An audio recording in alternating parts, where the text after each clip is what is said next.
Muy buenas tardes a todos y a todas. Hoy tenemos aquí a un viejo conocido de Girona que se obstina en no abandonarnos y le hemos tomado gusto.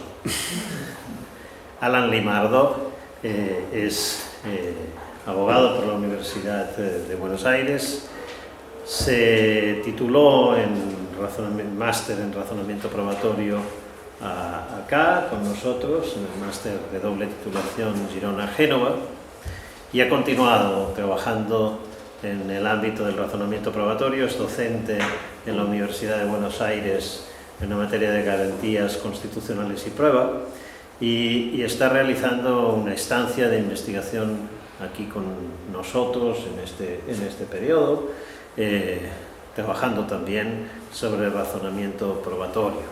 En ese marco de la estancia de investigación tenemos este seminario en el que nos va a presentar este trabajo sobre si se puede ser racional al usar el sentido común en el razonamiento probatorio. Como saben, el sentido común es el menos común de los sentidos, y ahora averiguaremos si además de poco común es racional o no es racional, pero eso ya nos lo dirá Alan. Es un placer, Alan, tenerte aquí en este periodo con nosotros. Es un placer también tenerte hoy en este seminario y espero que retribuiremos ese placer con la debida discusión de tu trabajo. Así que gracias y tu tiempo. Bueno, muchas gracias Jordi, muchas gracias a todos y a todas las personas que están aquí y tendrán el compromiso de escucharme, lamentablemente, durante un rato.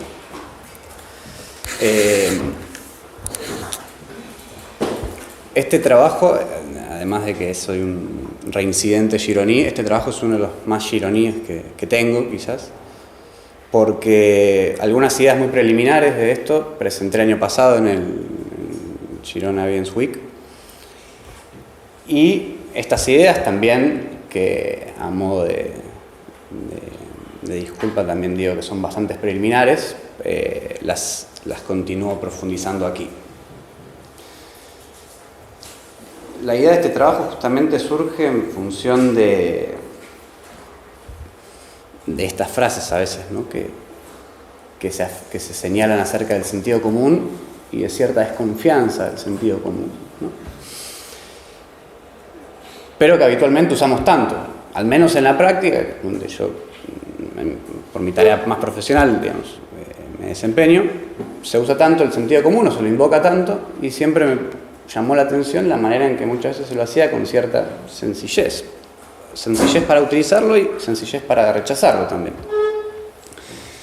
Y de ahí la pregunta que da lugar a este trabajo. Pensemos lo siguiente: en un caso que una persona es vista huyendo de un lugar donde se cometió un hecho.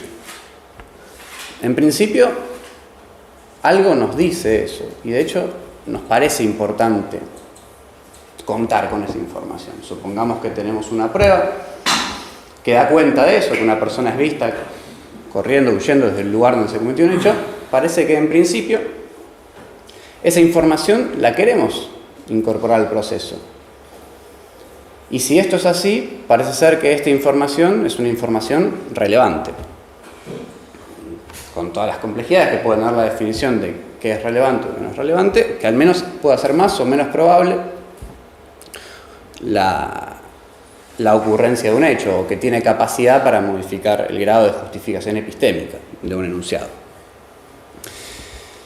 Y, de hecho, esto ocurre muy seguido en la práctica.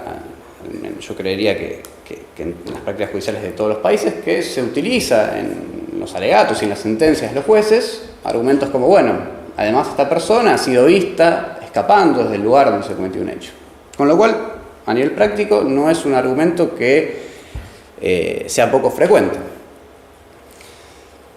Si esto es una prueba relevante, o suele ser considerada una prueba relevante, parece ser que para que esto sea así, existe algo que permita avanzar desde esa prueba hacia una determinada conclusión, que parecería ser la autoría de la persona en el hecho. Y eso, que permite avanzar desde una prueba hacia una conclusión, habitualmente se denomina máxima de experiencia o, como por lo menos a mí me gusta más llamarlo, generalización o generalización empírica. Más allá del nombre, es un tipo de enunciado que conecta una clase, una categoría, con una determinada característica, propiedad o atributo. En este caso, y siguiendo con el ejemplo con el que inicié mi exposición, conecta la clase de persona que huye de la escena del crimen con la categoría o el atributo, autoría del hecho. Este tipo de enunciados, que como les decía, llamamos máximas de experiencia o generalizaciones, son enunciados descriptivos. ¿Qué es lo que describen? Lo que habitualmente ocurre en el mundo. Buscan proporcionar información sobre qué es lo que ocurre habitualmente a nuestro alrededor. Y son enunciados generales, es decir, conectan categorías, no individuos, con propiedades o atributos. Este es otro rasgo muy importante de este tipo de enunciados. Si esto es así, si son enunciados descriptivos, bueno, pueden ser verdaderos o falsos, es decir, pueden describir adecuadamente lo que ocurre en el mundo o no. Y parece ser que si nos preocupa llegar a conclusiones fácticas verdaderas, necesitamos utilizar enunciados generales que describan lo que habitualmente ocurre en el mundo, que lo hagan de una manera correcta. A este tipo de generalizaciones, de ahora en adelante, yo me voy a referir a ellas como generalizaciones válidas. Hay otras maneras de titularlas. A mí me gusta esa. De hecho, la que utilicé en un trabajo anterior. Pero más allá del nombre, la idea importante es que este tipo de enunciados, que yo llamo generalizaciones válidas, describen adecuadamente lo que ocurre en el mundo y, por lo tanto, podemos incorporarlas a nuestros razonamientos sobre hechos como garantía, como enlace. Siguiendo el esquema más básico, el esquema de Toulmin, cumplirían el rol de garantía.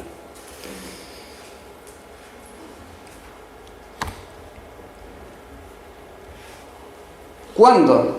Esta es una gran pregunta. ¿Cuándo uno de estos enunciados describe adecuadamente lo que ocurre en el mundo? Bueno, la respuesta más rápida, y en esto no me detendré particularmente, en todo caso puede surgir después en la discusión con más profundidad, cuando poseen apoyo empírico, ¿no? Cuando tienen como respaldo otros enunciados que permiten afirmar que tienen apoyo empírico. Hay distintas clases de apoyo empírico, pero en algunos casos hacer una evaluación sobre esto es bastante sencillo. Si queremos averiguar si la generalización que dice que las vacunas de una determinada compañía poseen una determinada eficacia contra el COVID-19, bueno, podemos consultar la información que le da respaldo, que le otorga ese apoyo empírico a esta generalización. Esta generalización que asocia la categoría vacunas de una determinada compañía con un determinado atributo que es el grado de efectividad. En primer lugar, sabemos qué consultar, dónde buscar, y en principio es una tarea que podríamos realizar. Estas son dos cosas muy importantes. Ahora, volviendo al caso testigo de generalización que les proponía al principio. Si nos preguntan, bueno, ¿y usted de dónde extrae que las personas que huyen de la escena del crimen suelen ser sus autores? Tal vez la respuesta no sea tan evidente como parece. Y creo que la principal dificultad que tiene esto es que no sabríamos a dónde buscar. Es decir, qué ofrecer como respaldo de esa generalización. O al menos creo que el acuerdo acerca de qué contaría como un buen respaldo para esa generalización no sería muy alto. Y precisamente uno de los puntos que habitualmente se suele esgrimir para tratar de defender esta clase de generalizaciones, hay otros ejemplos que uno podría pensar de generalizaciones de sentido común, que es como se las suele denominar, pero lo que habitualmente se suele ofrecer es esto, el sentido común. Bueno, es algo que, un cierto conocimiento que compartimos, en el que hay cierto consenso al respecto. Y a lo que voy a llamar generalizaciones de sentido común y a lo que habitualmente en la doctrina probatoria que se ocupó de este tema se denomina generalizaciones de sentido común, son aquellas generalizaciones que sintetizan ciertas intuiciones de las personas que las utilizan acerca de lo que habitualmente ocurre en el mundo. Y esto ya lo que demuestra es que el respaldo que se puede ofrecer, o al menos que habitualmente se ofrece para esta clase de generalizaciones, es bastante escaso, o al menos indeterminado. Y por estas mismas razones también es que suelen ser vistas tradicionalmente, también en la doctrina, con cierta desconfianza.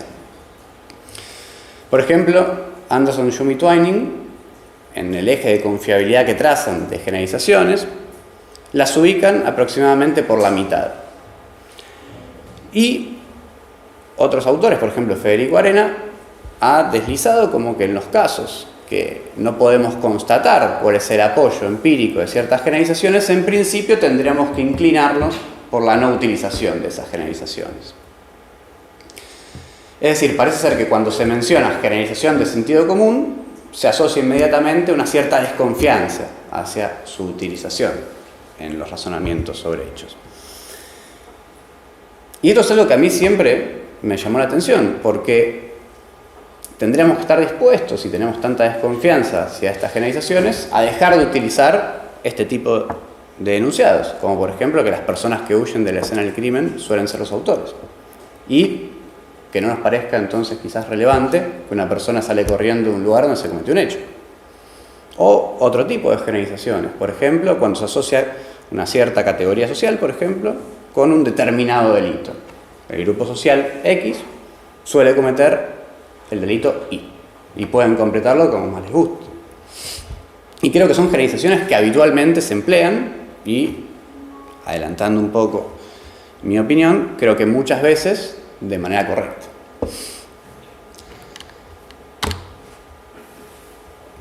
Entonces, el objetivo de mi trabajo es tratar de descifrar cuáles podrían ser las razones para darle respaldo a este tipo de generalizaciones. Y adelantando un poco mi hipótesis, mi conclusión es que tal vez estas generalizaciones de sentido común no son tan peligrosas, no habría que tener tanta desconfianza como habitualmente se les tiene, en la medida en que podrían ser vistas como la conclusión de ciertos argumentos apoyados en la ignorancia, argumentos ad ignorantium, que buscan ofrecer la mejor explicación de las cosas entre distintas alternativas posibles. Y esta es la hipótesis con la que voy a trabajar de ahora en adelante. Lo primero que pretendo mostrar es que en principio razonamos desde la ignorancia o en la ausencia de pruebas habitualmente en nuestra vida cotidiana y que esto no nos parece una práctica descabellada. Y para esto voy a utilizar dos casos que son en alguna medida una réplica o casos similares a los que se suelen trabajar en la doctrina de argumentación sobre argumentos ad ignorantium y que, atajándome algunas críticas que sé que vendrán seguramente y que tomo a mi cuenta, quizás no sean los mejores casos, pero me basta con señalar que razonamos de una determinada manera, más allá si uno quiere denominarlo después ignorancia total o parcial, como veremos más adelante. El primer caso es el que pueden estar viendo ahora en la pantalla, que es un caso en el que una persona está durmiendo. En este caso no es un caso real, para aclarar, no ha pasado esto. Y suena mi teléfono y la mujer de un amigo me llama y me pregunta si mi amigo está conmigo.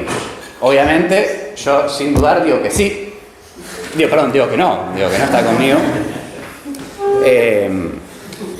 Y es su esposa, está preocupada porque no aparece. Es la costumbre, ¿no? El decir que sí. Y yo estoy durmiendo, estoy con los ojos cerrados, me acabo de despertar, son las 5 de la mañana, no hice absolutamente nada, no abrí los ojos siquiera, no consulté a ver si mi amigo estaba en la casa. Y me siento autorizado a decir que no está aquí. Es decir, sin hacer absolutamente nada, yo he dado una respuesta que creo que es una buena respuesta. El segundo caso, que adelantándome también a la discusión creo que puede ser un poco mejor tal vez, es imaginemos que estoy de viaje, estoy aquí en Girona y le he pedido a un amigo que riegue mis plantas. Pasa una semana desde que partí y hablo por teléfono con él. Y sin embargo él no me dice en ningún momento que pasó a regar mis plantas. A partir de ahí yo concluyo que no lo hizo.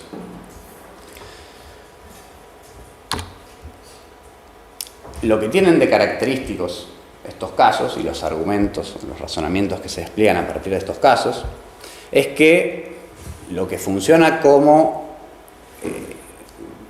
apoyo de la verdad de un enunciado es la ausencia de prueba o de la falsedad de un enunciado, ¿no? Es decir, la ausencia de prueba en favor de la verdad de ese enunciado es aquella razón que utilizo para creer que ese enunciado es falso o viceversa. Y lo distintivo precisamente es que otros enunciados, mientras que se apoyan en la constatación de ciertas pruebas, en la evaluación de ciertas pruebas, en estos enunciados lo que tienen de característico, de prototípico, es que se apoyan en la constatación de que no hay pruebas, en la ausencia de pruebas. Y esta sería la primera gran distinción entre razonamientos que se apoyarían en la presencia de pruebas y razonamientos que se apoyarían en la ausencia de pruebas. Y aquí, tal vez a un pequeño disclaimer acerca del trabajo, tal vez yo no estoy tan de acuerdo con esta distinción que se hace habitualmente en la literatura de argumentación sobre argumentos apoyados en la ignorancia, pero como se lo suele presentar y describir, ¿no?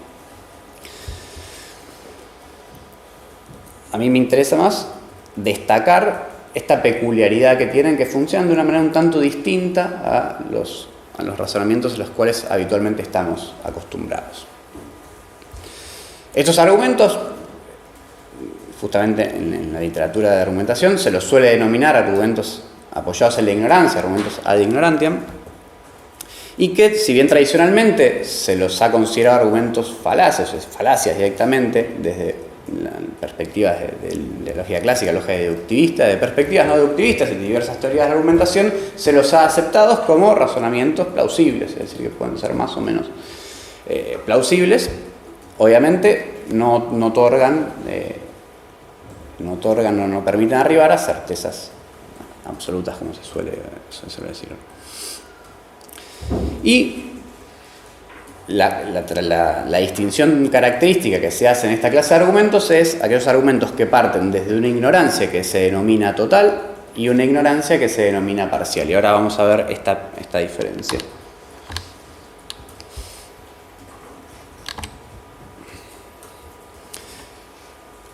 Los argumentos que se apoyan en la ignorancia total presentan las siguientes características, básicamente, que son dos. Que es que no hay pruebas o no contamos con pruebas desde el inicio y que tampoco ejecutamos una actividad epistémica para recolectar nuevas pruebas. Es decir, en términos llanos podríamos decir que no tenemos nada y tampoco hacemos nada. Y en esa medida razonamos con lo que tenemos, con lo que nos viene dado en el mundo. Y los dos primeros casos que les proponía podrían ser ejemplos de argumentos apoyados en la ignorancia total o suelen ser, con ligeras diferencias, ofrecidos como ejemplos de esta clase de argumentos. Ahora también podemos encontrar, como dijimos, argumentos apoyados en una ignorancia que catalogaríamos como parcial. ¿Y cuál es la diferencia? ¿Por qué en esta medida podemos hablar de una ignorancia parcial y no total? Bueno, la principal diferencia es que llevamos adelante una búsqueda o una investigación que puede variar en su grado de intensidad o exhaustividad, y a pesar de eso seguimos en principio las mismas condiciones en las que estábamos antes, sin tener ninguna prueba a favor de del enunciado que estamos determinando. Un ejemplo distintivo de esta clase de enunciados podría ser el siguiente, de esta clase de argumentos, podría ser el siguiente. Volviendo al caso de las plantas, que le he pedido a mi amigo que riegue las plantas. Como es una persona muy sensible, mi amigo Damián, no quiero incomodarlo y confrontarlo y preguntarle directamente si ha pasado a regar las plantas o no. Entonces empiezo a tomar caminos alternativos para constatar esto. Por ejemplo, le pregunto al encargado de mi edificio, no sé qué término más neutro se podría usar, pero la persona que está en la puerta del edificio, que se encarga de la limpieza, etc., a ver si ha ido mi amigo a regar las plantas efectivamente, y me dice que no lo ha visto. Después de eso, por ejemplo, puedo preguntarle a una vecina si ha escuchado la puerta de mi casa abrirse, y me dice que no escuchó absolutamente nada, que tampoco vio a nadie. Y también le consulto a un amigo en común a ver si sabe algo, si ha escuchado a Damián decir sí, que pasé por lo de Alan a regar sus plantas, están muy bien. Y la respuesta es negativa también. En ese caso, la diferencia que habría con los casos anteriores es que he ejecutado una cierta búsqueda, una cierta investigación para tratar de obtener información. Y en principio no se obtuvo. Y digo en principio porque si bien ese resultado negativo de la búsqueda se suele denominar como evidencia negativa y se lo suele distinguir de lo que serían la evidencia positiva, las pruebas en el sentido más fuerte, parecería ser que esa búsqueda, esa investigación, algo nos está aportando a la verdad o falsedad de nuestra conclusión. Pero para diferenciarlo en términos generales, la principal diferencia sería el resultado negativo de esa búsqueda de pruebas, entre uno y otro caso.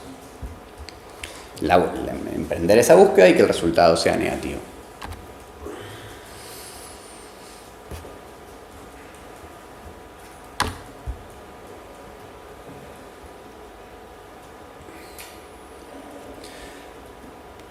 Más allá, como decía antes, de si esto verdaderamente es ignorancia o no, me parece que podríamos dejar este punto eventualmente para la discusión, para el debate.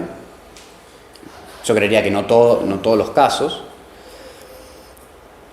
Lo interesante es que estos argumentos funcionan para excluir alternativas y brindar la mejor explicación posible a la luz de lo que tenemos.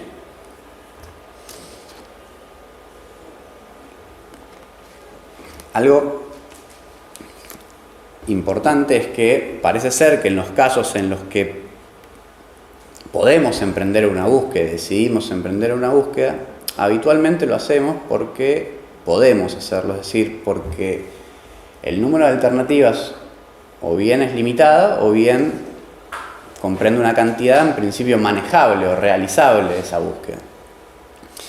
Y en cambio, en los otros casos, lo característico es que la búsqueda de información parece ser una tarea de muy difícil ejecución, ya sea porque las alternativas son de un número muy elevado o bien porque es difícil saber qué buscar, en dónde buscar.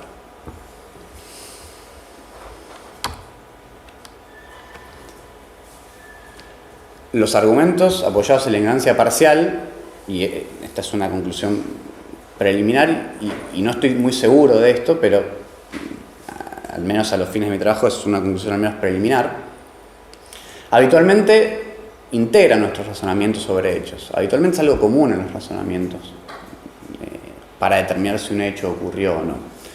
En la medida en que las propias investigaciones judiciales, por cómo se llevan a cabo, consisten en eso, en buscar pruebas y de sacar conclusiones, incluso cuando esas pruebas no se encuentran. Es decir, estos argumentos dan lugar a una suerte de generalización que dice algo así como que la falta de hallazgo de pruebas en favor de una hipótesis, donde deberíamos encontrarlas, es decir, luego de una búsqueda exhaustiva, es un indicador de la falsedad de esa hipótesis. Y de hecho, si uno piensa, por ejemplo, en la idea de reglas de racionalidad epistemológica de Daniel González Lagier, uno puede encontrar que a medida en que mayor cantidad de hipótesis derivadas uno pueda confirmar, mejor confirmada va a estar también la hipótesis principal. E incluso por la manera en que es explicado en algunos textos por el propio González Lagier, parece ser que el no hallazgo o la no confirmación de esas hipótesis derivadas también juega en contra del grado de confirmación de la hipótesis principal.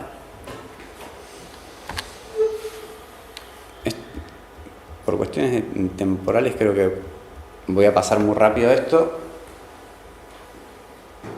y voy a ir directamente al ejemplo para explicar el punto de cómo se utilizan esta clase de argumentos en casos reales. En un proceso judicial puede resultar relevante determinar si una determinada persona tenía una línea telefónica a su nombre en un determinado momento, en un determinado lugar. Y en ese momento, en ese lugar, existían 10 compañías telefónicas. La Fiscalía puede solicitar información a todas las compañías para ver si esta persona tenía una línea telefónica a su nombre.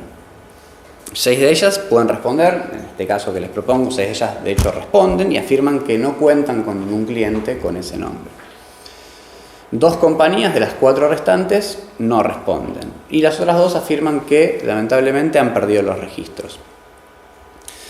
Bueno, parece ser que en esos casos empleamos argumentos apoyados en lo que se denomina ignorancia parcial, como les describí antes. En principio no tenemos información, ejecutamos una búsqueda para intentar obtenerla y seguimos sin tener esa información. En este caso, si la persona tenía una línea telefónica a su nombre.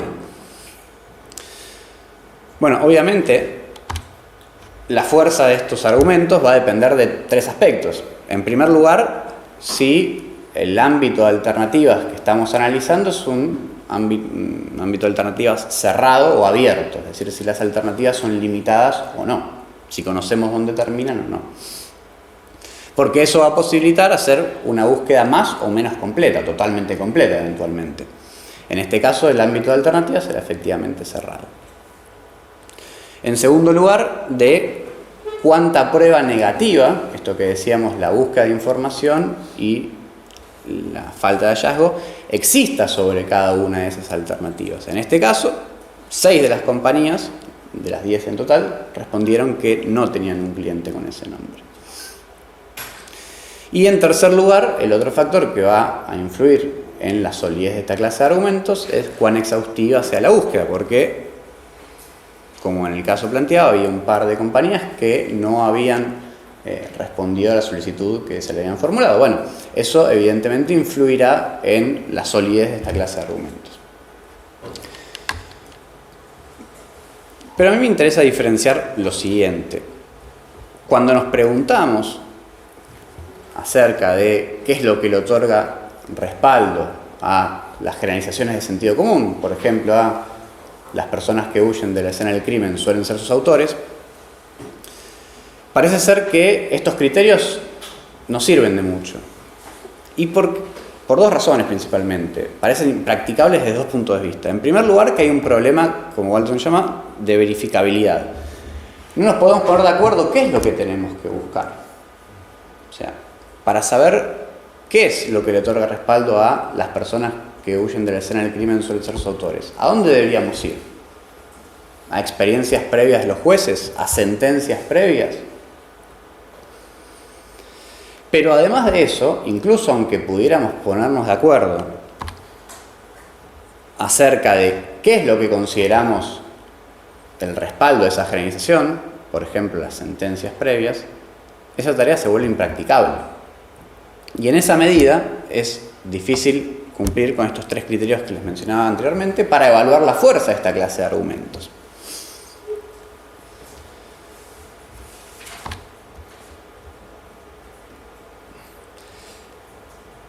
Entonces, ¿qué es lo que hacemos? ¿Nos resignamos? Yo creo que no. Creo que lo mejor que podemos hacer es formular argumentos que uno denominaría apoyados en una ignorancia total o argumentos apoyados en la ausencia de evidencia. Porque es lo mejor que podemos hacer, pero además porque lo hacemos de una manera bastante racional. Y yo creo que esto tiene un triple orden de razones que ahora vamos a ver. Pero esta manera racional, o que creo que es bastante racional de hacerlo, consiste básicamente en descartar alternativas en competencia a esa generalización que se presentan menos plausibles y por lo tanto seleccionar aquella que se presente como la más plausible de todas las alternativas, de todas las generalizaciones en competencia en un caso. Es decir, formulamos una suerte de inferencia a la mejor explicación, con todos los problemas obviamente que somos conscientes que eso trae aparejado. ¿Y cuáles son las 3 razones que yo creo que pueden racionalizar un poco la manera en que llevamos a cabo la selección de la generalización que creemos que es la correcta? Y que a su vez permiten ver que esta manera de seleccionar una generalización es una manera racional. Bueno, en primer lugar, creo que nuestras intuiciones tienen un valor importante en esto. Es decir, nuestras intuiciones, si son vistas como ciertas interpretaciones sobre hechos que en este caso habitualmente ocurren en el mundo, y a su vez, si tenemos en cuenta que nuestras interpretaciones pueden ser, en una buena cantidad de casos, suficientemente análogas, y esto es lo que nos permite también, en un punto, hasta comunicarnos, me parece que es una buena razón para al menos confiar en nuestras intuiciones, con un primer nivel de análisis. Pero claro, eso solo no permitiría, no nos ayudaría mucho más en el proceso de racionalizar esta selección. Bueno, en segundo lugar, yo creo que la idea de consenso cognitivo puede también ayudarnos a racionalizar esta selección. ¿Y qué quiero decir con esto? Parece ser que en toda comunidad, en mayor o menor medida, hay un cierto consenso acerca de ciertas generalizaciones o ciertos hechos que al interior de la comunidad ocurren. Obviamente, la primera y rápida objeción que uno podría hacer es, bueno, en la medida, y esto es una objeción que se suele hacer, bueno, en la medida en que las sociedades van evolucionando, las sociedades son cada vez más globalizadas, las sociedades son cada vez más multiculturales, la idea de ese consenso cognitivo se diluye. Y yo diría, sí, es correcto esto, pero seguimos, o podríamos sostener la existencia de un núcleo duro, tal vez muy pequeño, de generalizaciones en las cuales todos estaríamos de acuerdo. Y obviamente contornos mucho más difusos, en los cuales sería mucho más difícil evaluar la pertenencia de una generalización a ese núcleo duro de consenso cognitivo. Y aquí agregaría, bueno, a medida en que cuanto más valorativo sean los componentes de la generalización, que pueden tener componentes valorativos, probablemente más lejos de ese núcleo duro de consenso cognitivo se encuentran. Y, por último, y este me parece que es el punto que más utilidad puede tener en el sentido práctico, es decir, en el sentido de seguir una controversia concreta acerca de qué generalización utilizar o por qué inclinarlos por la validez de una cierta generalización, es que en general la generalización que escogemos es aquella que tiene mejores generalizaciones de segundo orden o de respaldo. El nombre es completamente ad hoc y creado para los fines de trabajo. El nombre de generalizaciones de respaldo de segundo orden no es un nombre que me agrade mucho, ni que refleje muy bien la idea, me parece, que quiero significar, pero no se me ha ocurrido otro mejor hasta ahora. Como decía, los primeros dos criterios, respecto de la idea de nuestras intuiciones como interpretaciones e interpretaciones como lo suficientemente análogas y la idea de consenso cognitivo, parece que no tienen mucho peso argumentativo en el marco de un proceso judicial. Es decir, no avanzaríamos mucho si empezáramos a discutir, argumentar y contraargumentar entre las partes o incluso una sentencia de un juez a partir de eso únicamente. Pero creo que este último criterio podría tener ciertas probabilidades de éxito y de mejorar las capacidades argumentativas de las partes y de los jueces. Y voy a mostrar este punto con un ejemplo acerca de cómo creo que podría funcionar.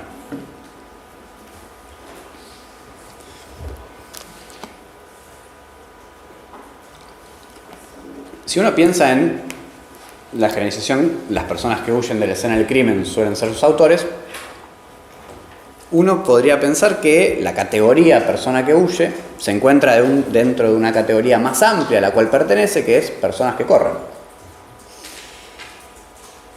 Y deberíamos ser capaces de explicar, al menos con la mayor racionalidad posible, por qué elegimos generalizar a partir de esa categoría y no de otra que podría estar en competencia.